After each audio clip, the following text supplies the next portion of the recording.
2025년 한 해 뭐랄까 시장의 모든 대화는 인공지능 그러니까 AI로 시작해서 AI로 끝났다고 해도 과언이 아니었죠. 네, 정말 그랬습니다. 모두가 기술주에 열광할 때 상대적으로 좀 소외되었던 분야가 있어요. 바로 필수 소비재 부문인데요. 많은 분들이 변동성이 낮다는 이유로 이 분야를 선호했지만 올해는 좀 기대에 못 미치는 성과를 보인 곳이 많았습니다. 그렇죠. 좀 아쉬웠죠. 그런데 말이죠. 이 조용한 분야에서 유독 돋보이는 이름이 하나 있습니다. 바로 코카콜라입니다. 앞으로 소비자 지출이 줄어들 거라는 우려가 계속 나오는 와중에도 코카콜라의 주가는 2025년에 아주 인상적인 성과를 보여줬어요. 그러면서 최고의 소비자 방어주 중 하나라는 평가를 다시 한번 딱 확인시켜줬습니다. 맞습니다. 사실 화려함만 놓고 보면 기술주에 비할 바는 아니지만요. 그 꾸준함과 신뢰성, 이건 다른 어떤 자산과도 비교하기 어려운 독보적인 매력 있죠. 그래서 오늘 우리는 2026년을 앞둔 지금 코카콜라가 가진 잠재력의 근거가 과연 무엇인지, 이 기업이 가졌다고 평가받는 방어력의 실체는 무엇인지 아주 깊이 있게 한번 들여다보려고 합니다. 좋습니다. 스포츠계에서 수비는 멀리 간다 이런 말 있죠? 네네. Defense travels well. 맞습니다. 홈 경기든 원정 경기든 어떤 상황에서도 기복 없이 제 실력을 발휘하는 강력한 수비력을 가진 팀을 칭찬하는 말이잖아요. 코카콜라를 보면 이 말이 딱 떠오릅니다. 폭발적인 성장주처럼 매일같이 홈런을 치지는 않지만 어떤 경제 상황에서도 쉽게 무너지지 않는 그런 꾸준함이 있거든요. 그 꾸준함이 어느 정도냐면요. 지난 10년간의 총 수익률을 보면 가장 강력한 라이벌인 펩시코는 물론이고요. S&P 500 필수 소비재 섹터 전체의 평균 수익률마저 앞질렀습니다. 와, 10년 동안이나요? 정말 대단하네요. 이건 단순히 한두 해 반짝한 게 아니라는 거죠. 10년이라는 긴 시간 동안 꾸준히 가치를 증명해왔다는 의미입니다. 그렇군요. 그럼 그 꾸준함, 그 강력한 수비력의 원천은 대체 어디에 있는 건가요? 바로 압도적으로 안정적인 잉여 현금 흐름, 그리고 견고한 영업 이익률입니다. 이게 바로 코카콜라의 단단한 수비 라인이라고 할 수 있죠. 그런데 이 안정적인 현금 흐름이 진짜 무서운 이유는요. 단순히 방어만 하는 게 아니라는 점이에요.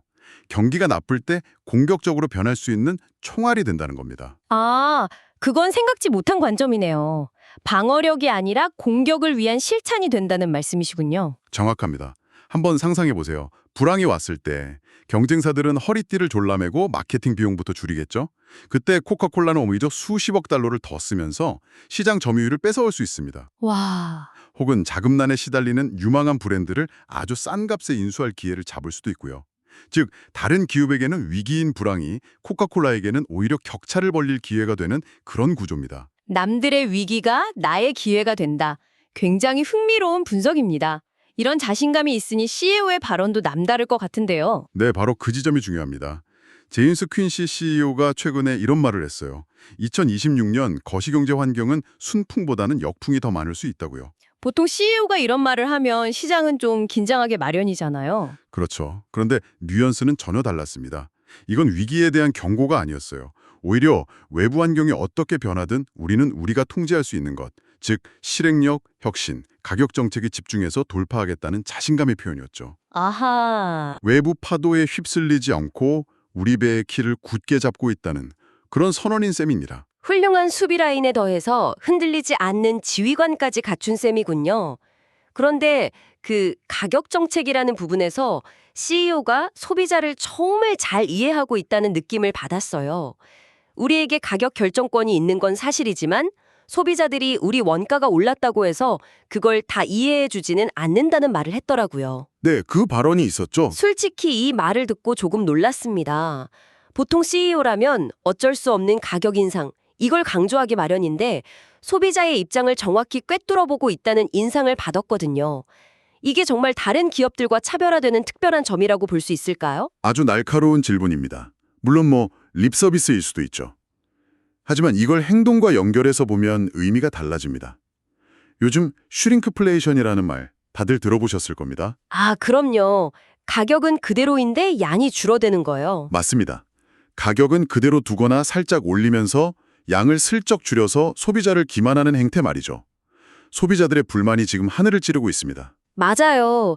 과자 봉지를 뜯었는데 절반이 공기일 때 그 배신감은 정말 브랜드에 대한 신뢰가 한순간에 무너지죠. 바로 그겁니다. 퀸시 CEO의 발언은 코카콜라의 리더십이 바로 그 배신감의 파괴력을 정확히 인지하고 있다는 증거예요. 단기적으로 이익을 조금 더 내기 위해 섣불리 가격을 건드렸다가 100년 넘게 쌓아온 브랜드 신뢰라는 가장 중요한 자산을 잃을 수 있다는 걸 아는 거죠. 하긴 그렇겠네요. 이건 단순히 눈에 보이지 않은 무형의 가치가 아니라 장기적인 주주 가치를 지키는 가장 현실적이고 현명한 전략인 겁니다. 결국 훌륭한 수비는 단단한 선수들뿐만 아니라 경기의 전체 흐름과 상대방의 심리까지 읽는 명장 감독이 있어야 완성된다는 이야기로 들리네요. 맞습니다. 그리고 그 명장 감독은 선수들이 최고의 컨디션을 유지할 수 있도록 든든한 지원, 즉 재종도 확보해 두어야 하죠. 이 지점에서 코카콜라의 다음 강점이 드러납니다. 아, 그 유명한 재무 상태 말씀이시군요. 저도 자료를 보고 입이 떡 벌어졌습니다. 3분기 말 기준으로 보유한 현금 및 현금성 자산만 무려 140억 달러. 그렇죠. 우리 돈으로 거의 19조 원에 가깝더라고요. 이게 끝이 아니라 지난달에는 자회사 주식 매각으로 24억 달러를 추가로 확보했고요. 네. 엄청난 금액이죠. 잠깐만요. 현금이 그렇게 많다고요. 사실 경제학적으로 보면 그 정도 현금을 그냥 쌓아두는 건 오히려 비효율적인 것 아닌가요?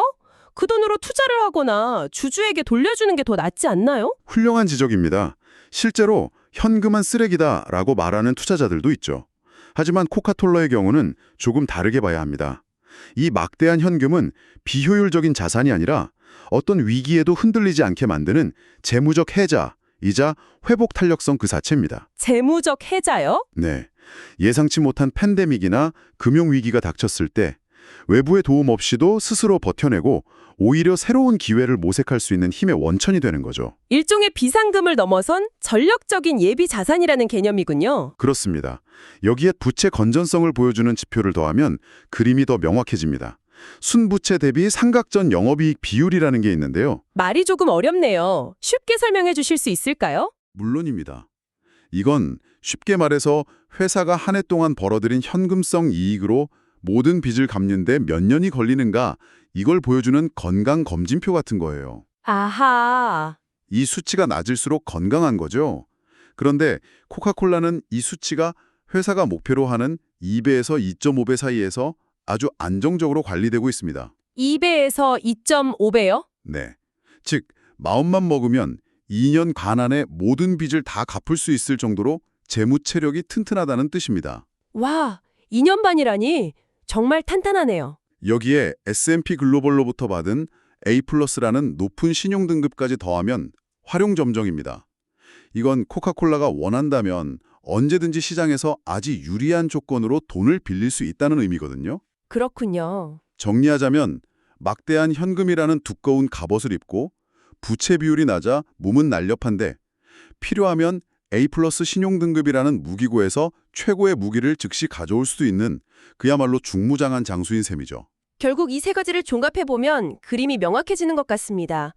흔들리지 않는 현금 창출 능력이라는 튼튼한 골격에 소비자를 꿰뚫어보는 리더십이라는 명민한 두뇌, 그리고 어떤 충격도 흡수할 수 있는 재무적 완충장치라는 강력한 갑옷까지. 이걸 2026년을 바라보는 투자자의 관점에서 정리하면 어떤 의미일까요? 네, 2026년의 코카콜라 주식은 시장을 불태울 만큼 뜨거운 종목은 아닐 겁니다. AI 관련주처럼 단기간에 두세 배의 수익률을 기대하기는 어렵다는 뜻이죠. 하지만 관점을 폭발적인 성장에서 내구성과 신뢰성으로 바꾸는 그런 인내심 있는 투자자에게는 이야기가 완전히 달라집니다.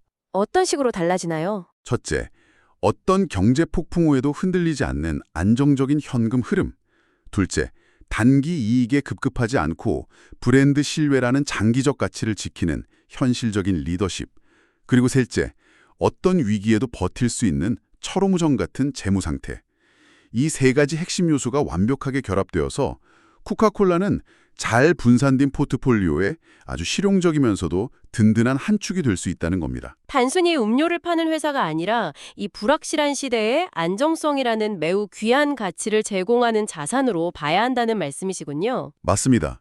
모두가 공격에만 집중할 때 묵묵히 수비를 강화해서 결국 승리하는 팀처럼 말이죠. 오늘 분석을 통해 시장의 화려한 스포트라이트 뒤에 가려져 있던 코카콜라의 진짜 힘을 여러 각도에서 살펴볼 수 있었습니다. 마지막으로 이 논의를 마무리하면서 여러분께서 한번 생각해 볼 만한 질문을 하나 던져드리고 싶습니다. 네, 어떤 질문이죠? 오늘날 수많은 대형 브랜드에게 소비자의 신뢰는 점점 더 중요해지고 있지만 역설적으로 그 신뢰를 얻기는 점점 더 어려워지고 있습니다. 아주 사소한 실수 하나로도 수십 년 쌓은 공든탑이 무너지기도 하죠.